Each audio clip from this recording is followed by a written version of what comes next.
بل جعله هدى للناس وبينات من الهدى والفرقان وفرض على المسلمين صيام رمضان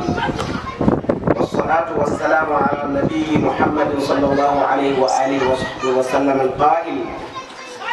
إن الله يرفع بهذا الكتاب أقوام ويضع به الآخرين وهو الذي سن لنا قيام رمضان واتبعه جميع الصحابة الكرام واقتفى أثره التابعين وأتباعهم بإحسان وبعد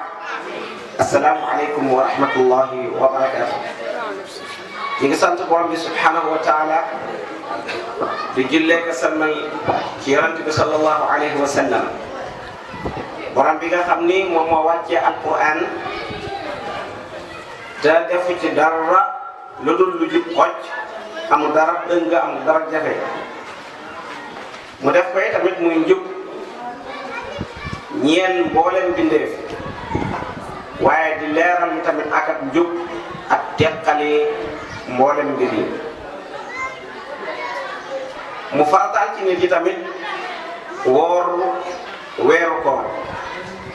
di jullee ka salmal ci sang bu tedd bi nga xam ne moo wax ni yàlla buur bi subhanahu wa taala dina yëkkatee ci téere bii nii ak nit waaye dina ci wàccee yi tamit aw nit bi maanaam képp ku ci jàpp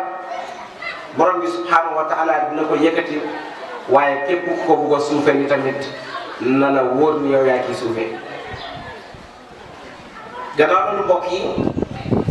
ñu ngi nuyu kenn ku nekk ci mboolem ñi fi teew tàmbale ci nuyoo bi alxalifatul aam li taifatul qadiriya Cheikh al Bekaay di ci toxal nuyoo al imam al azam di imaamu dëkk bi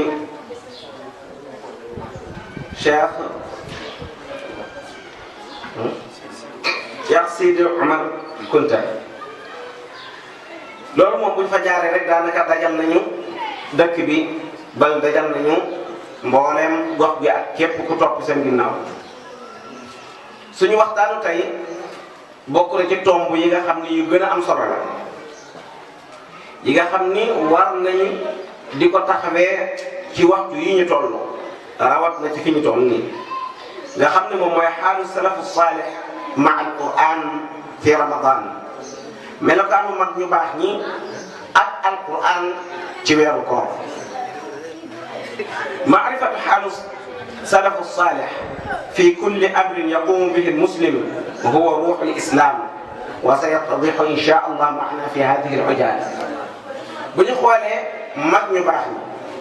roy leen ak topp leen ak gëstu seen mbir ci tomb bu mën nekk loolu boo ko gisee di nga xam ni kon loolu mooy dëgg-dëggu lislaam loolu nag dana leer insha allah ci kàddu yii ni di ñëw wa kullu mawdu'in bi xaajatin ila taarif al anasir allati yamurru biha falida qasamtu hada al mawdu' ila iddati anasir waxtaan wu nekk ak tomb wu nekk dana laaj nit ñi ñu séddale ko ci ay tomb moo tax waxtaan wi tey dinañ ko séddale ci tomb yi di ñëw awalan taarif li ci njëkk moom mooy danañ xamle tomb bi boobu nag dana am ñetti xaaj ci xamle bi bu ci njëkk alquran lughatan wa istilahan mooy xamle alquran ci kaddu arab ak li ci borom xam-xam yi jublu ñaareel bi moom mooy as-salafu salih bu ñu waxee mag ñu baax ñi ñooy ñan mooy mag ñu baax ñi ñetteel bi mooy man humul maqsuduna bil salafu salih ñan lañu jublu ci mag ñu baax ñi bu ñu ko waxee ci diine ñu mag ñu baax ñi ñooy ñan ثانيا ñaareel moom mooy xaalu nabi sallallahu alayhi wa sallam ma alquran fi ramadan melokaanu yonente bi sallallahu alayhi wa sallam moom ci boppam nan la mel ak alquran ci weeru koor ñaareel bi xaalu sahabati kiram ma alquran fi ramadan sahaba yi seen bopp ñoom it seen melokaan ci weeru koor rabi an ñeenteel bi mooy xaalu ba man baadahum min as-salaf as-salih ma alquran fi ramadan mooy melokaanu mag ñu baax ñi nga xam ñoo ñëw seen ginnaaw nan lañ mel ak alquran ci weeru koor dañuy daal di tàmbali ci tomb bu njëkk bi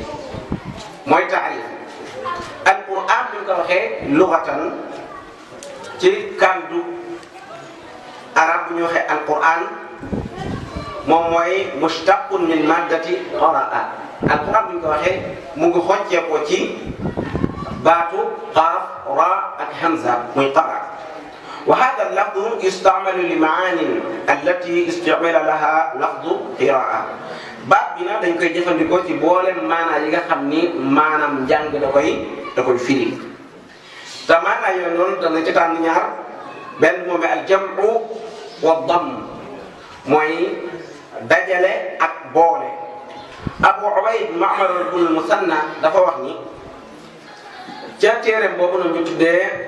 majaazul Qur'an mu ne innama summiya Qur'anan li annahu yujma'u suwar wa yadummuha buñ ne Alqur'an lu tax ñu tuddee ko Alqur'an moom mooy dañuy dajale saar yi boole ko kon loolu benn maana la ci Alqur'an ñaareel moom mooy tilaawa. tilaawa nag buñ ko waxee hiya dammul alfaaz ba'duha ila ba'din fi nutqi mooy boole baat yi seen bopp ci buñ koy tudd nga xam ne dañ jël xaraf yi boole ko jël baat yi boole ko tudd ko loolu la ñu tuddee tilaawa moo tax borom bi subhanahu wa taala ne inna alayna jam'ahu wa qur'anahu fa ida qara'nahu fattabi' qur'anahu waxtu al-mu'jiz المنزل بواسطة جبريل عليه السلام على محمد صلى الله عليه وآله وصحبه وسلم المحفوظ في الصدور المكتوب في المصاحف المنقول بالتواتر